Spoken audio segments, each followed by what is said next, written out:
Pag kinikilala mo ang isang tao,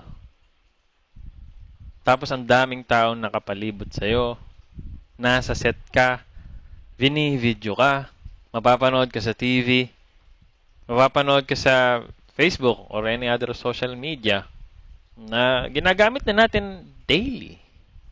As in, from time to time, na-check tayo sa ating phone, sa Facebook, or any social media, Instagram, YouTube, whatever. Tapos, ang goal ng reality or nitong TV show na to is magkatuloyan at the end.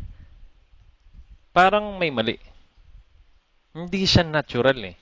Natural. Hindi siya natural. Kasi, first of all, pag kinikilala mo ang isang tao, usually kayo lang.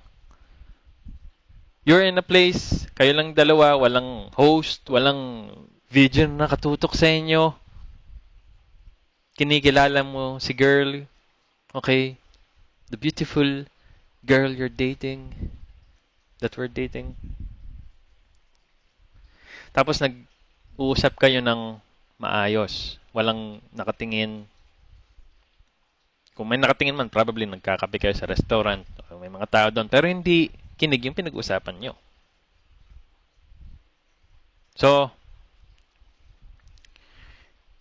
I think parang mema lang to eh. Or mema lang talaga itong Puso Honor Laruan. Although yung host niya is si Marion Honor.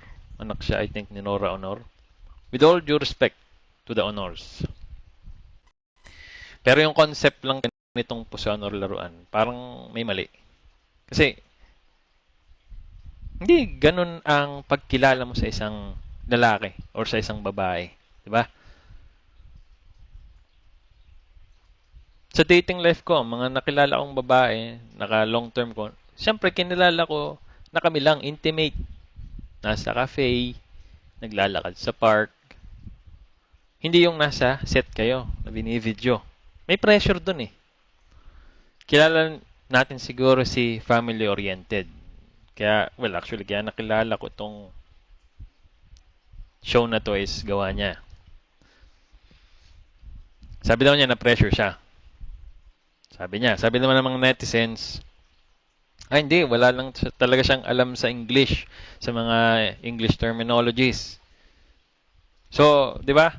Hindi natin rin alam yung nangyayari behind the scenes.